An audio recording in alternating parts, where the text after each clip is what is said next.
Hello everybody and welcome back to another timeline and final thoughts, sort of reviewing one of the admittedly shorter campaigns that we've done on the Twitch channel. So I have never played a Horde nation since they were revamped with the Cossacks DLC. So the Horde Unity, like the raising the provinces and stuff like that, wasn't something I'd ever done. I knew that one of the achievements that I wanted to get was eventually going to be the Great Khan. And I wanted to do that as Mongolia. That's kind of like what I wanted to do. That's kind of like a goal of mine. I feel like that could be a very, very challenging achievement. Although it's interesting because after sort of playing the Hordes, you realize how powerful the Horde nations actually are. So what we did this campaign, and I called it sort of a warm-up to Mongolia, and we haven't played Mongolia yet, but I just wanted to do sort of a warm-up for Mongolia on the Twitch channel, and we might go back to Mongolia, you know, at some point. I still think Mongolia is going to be significantly more difficult than what we did here, but what we did is we wanted to play as a Horde, so we ended up picking Zhanzhou. I've heard 7 different pronunciations for that, and I'm sure I'm saying it incorrectly, but we picked this nation here. And let's get the timeline going. So this is actually attempt number 2, because again, it wasn't because attempt number 1 was a complete failure. It was just that kind of realizing how you're supposed to play this nation. And it turns out that if we take this province and this province, if we take both these, you can see, boom, like literally within 5 years we have all of this. But the cool thing is, if we actually take these 2 provinces and core them, we can form Manchu. And if we form Manchu, so we're just waiting for them to core right now. If we form Manchu, we get free cores on all the other provinces in this entire area. I can't remember if we get anything on Korchin or not. Free cores, not claims, cores. So all this is just like instantly cored for us, which is insane. Plus we can raise the land too. So boom, just like literally, and you get this awesome CB as the Hordes, right? You get this tribal superiority. So you can go to war against these other Hordes, full annex them, take like no aggressive expansion, and just eat them in one bite. It's insane. It's absolutely insane. So we have taken over basically all of this area. This Mongolia, of course, being a vassal of the Oryat. And Yuran, we just had to go back for a second war against them. I think they end up allying the Oryat at this point. So I think when we fight, Yuran will be fighting Oryat. We took a couple bits here. We took all of Yuran here. There you go. Boom. Manchu is growing here. We've actually already come down into Korea. So right now at this point, we're just kind of, we have 2 targets, right?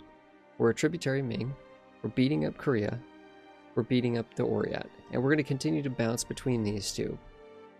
Korea, Oryat, until they both don't exist anymore. And of course, when the Oryat doesn't exist, Mongolia won't exist either.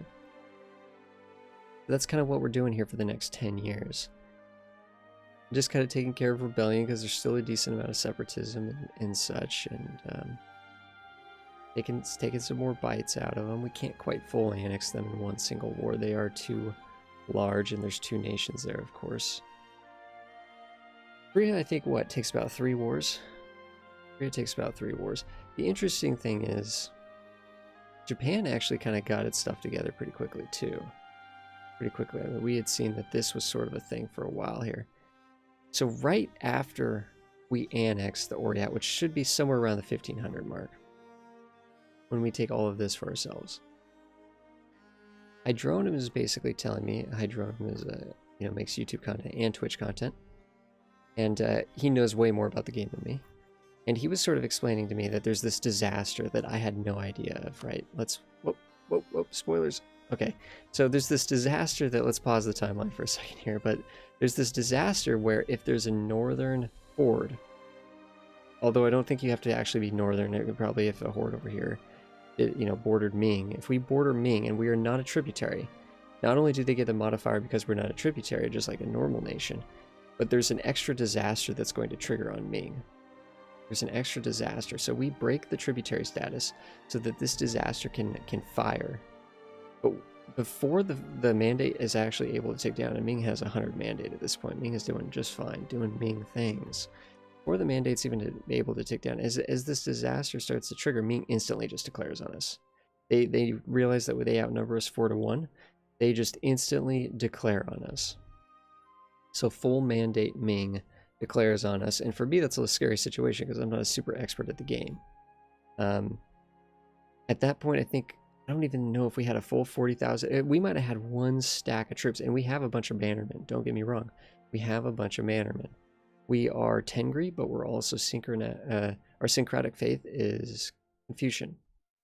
So we don't have 100% cavalry ratio. So we can't do full cav armies, but we have, we're using that 75%. We have a bunch of raised bannermen from the Manchu culture provinces.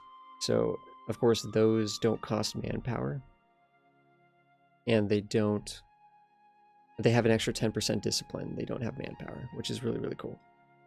So, and we have a bunch of other really awesome things. We have some good ideas at this point. So we're like, our fighting troops are way stronger than Ming's, but by a mile. But Ming still outnumbers us 4-1. Ming sort of does the battle like a bunch of small little stacks. They had just a bunch of 10 to 14 stacks, like all split up. They didn't like group up their armies. So somehow we're able to win that war. Ming is up here sieging us down. Our war exhaustion is going through the roof, but we're getting their forts down here. They're not getting our fort. We're getting their forts. I think we had a fort over here in the mountains too at some point in Korea. But we're defending our forts. We're letting them siege all the worthless land. Of course, the AI in this patch, the last few patches, has just been completely broken. Like Ming will have like 20,000 troops up here sieging this worthless province while we're sieging like all of their coastal forts. So, I don't know. It was a weird situation. We ended up winning the war. It was kind of by, the skin of our teeth a little bit. It was a close one. It was a very close one. And if a couple sieges, there were some situations where they almost got some sieges off on us and some things, but we ended up taking Beijing and a bunch of money. We did not weaken their mandate. There was no way we could full siege Ming with the small amount of troops that we had, knowing that Ming was literally carpet sieging us. So it was sort of a rush to get this war done. So the mandate is still preserved, except for the fact that the disaster is still happening. We're still not a tributary status. Their goal was to make us a tributary, and they lost the war. In fact, they lost Beijing and gave us a bunch of money. So their mandate is plummeting at this point. Their mandate is plummeting, and when it gets to 0, we end up declaring on them. Oh, here's another funny part. Actually, that first war against Ming, I kid you not, these guys here declared on us too. So Ming declares on us. Not even 2 years later, these guys declared on us out of nowhere. And of course, between the naval dominance of Ming and of Japan here, there was no way we could defend against, an amphibious assault. So we're over here trying to siege these forts down, just hoping that Ming doesn't siege our stuff down. And now we have like 15,000 Japanese troops coming over, sieging up Korea, where we did actually have some forts. So I think these guys actually wrecked us more than Ming, which was one of the funny parts about that war. So eventually, somehow, that actually was the stressful part. I almost forgot about that, but that was the stressful part of the war, is that these guys jumped into it and started sort of sieging us from behind.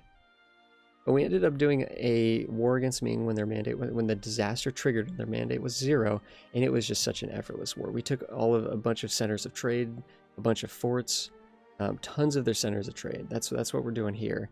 And momentarily after that war, we full sieged them in the second war. Just milked them for all their money, and the Ming explosion starts to take over. Although, to be completely honest, it's not the most glorious Ming explosion I've ever seen. I mean, Ming's still here. At this point, their mandate is 0. I think at this point right here, about 1540, Ming has actually taken the mandate.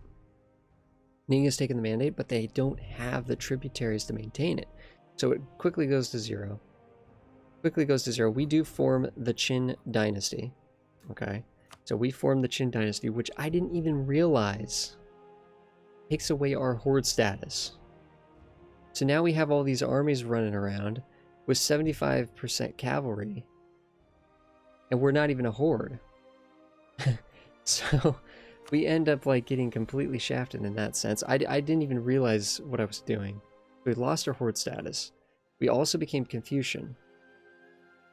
Now Tengri is harmonized with our Confucian, but still I was kind of bummed, because not only are we not Tengri anymore, which I did kind of know was going to happen, we're not even a horde, so that was kind of a disappointment. So now we're not even as militarily powerful as we were to siege the rest of China. We should have waited to form the Qin Dynasty. And then Another dumb thing we did is at some point, we actually took the mandate from Ning, thinking, oh, that'll be really cool. Let's take the mandate. No, no, the mandate was like, it literally was terrible. We couldn't maintain it because there's so many little nations here. We had to attack all of them and make up tributaries because none of them wanted to be our tributaries because we had so much aggressive expansion with all of them. But every single time we took one of these guys as a tributary, we gained another 100 aggressive expansion. Everybody had hundreds and hundreds and hundreds of aggressive expansion against us. Like we can see right now, this is our mandate here. It's just plummeting. It's just absolutely plummeting. There's nothing we can do about it. Non-tributaries. Look at this. Look at this, guys. Pretty much every single... It's hard to tell because of all the claims that we have here. Pretty much everyone that borders us is a tributary. We actually released Chagatai trying to create a wall here because we had all this land. We had, you know, Delhi, Transoxiana, and Uzbek. They were all bordering us. So we're like, okay, let's release Chagatai as a vassal, and maybe that'll be like a buffer zone, right? That we don't have to tributize these nations here. And then Russia connects right here. And it's like, oh, crap. Like, is that what's screwing us over now? Is that Russia's connected? Because, and they did that literally just as we were releasing Chagatai, so we didn't know if that would have fixed the issue or not. But yeah, pretty much all of these nations here are tributaries of us. And the other annoying thing is a lot of the people that would be our tributary are actually Ethiophia's tributary. Down here, all these nations are their tributary. So it's just like, in fact, Min is their tributary. It's just, I don't know. Taking the mandate was a huge mistake. So if we continue to play this, we're just going to go down to 0-0-0, right? We're going to have no mandate. We're going to be taking 50% more fire damage, 50% more shock damage. It's bad. It's just all bad. We're going to have tons of national arrest, all sorts of bad stuff. We can't get rid of the tributary status. We have like a bajillion aggressive expansion with everybody. I mean, literally over 200 with these nations. I mean, they can't, you know, they're not upset with us because we've given them a little bit of money. We're actually making some decent money, which is kind of crazy.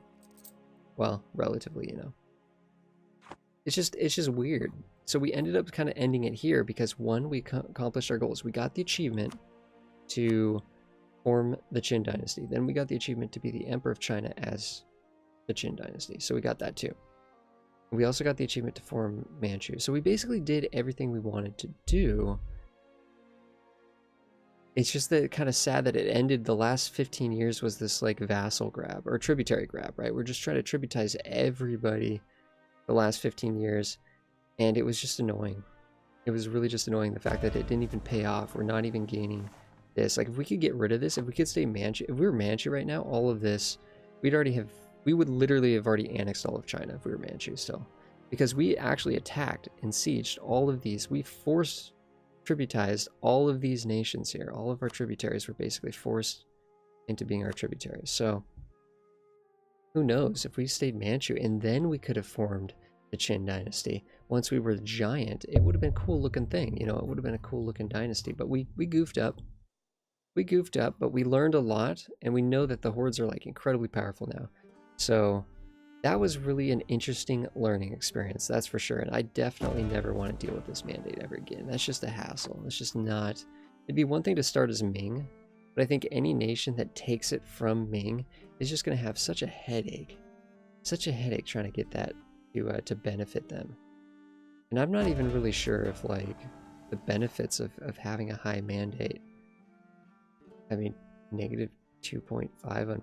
I mean, I'm not seeing it. I don't know. It's an interesting historical thing. And it's kind of cool to learn how it works so that you can destroy Ming, but I like how it works in the game. I just don't necessarily ever want to do the Emperor of China thing, I don't think. I think if we were going to do Mongolia, we would just stay Horde, and we would of course need to stay Horde. We wouldn't form Yuan, and we would just stay Horde. We'd just take over all of this as glorious Mongolia, and it'd be fantastic. It'd be amazing.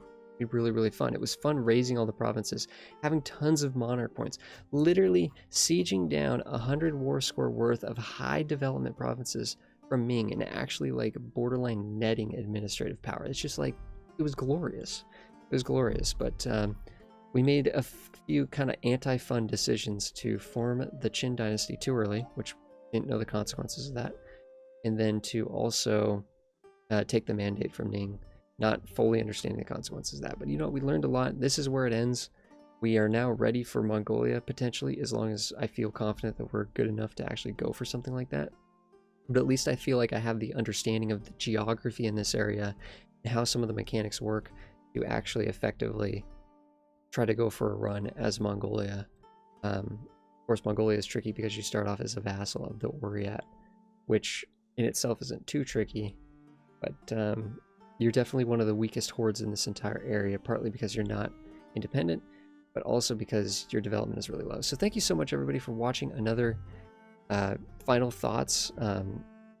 So I think the next final thoughts is going to be the Naples campaign, which is sort of an already becoming sort of an infamous campaign as well. And yeah, guys, I will see you guys in the next one. Thank you so much for watching.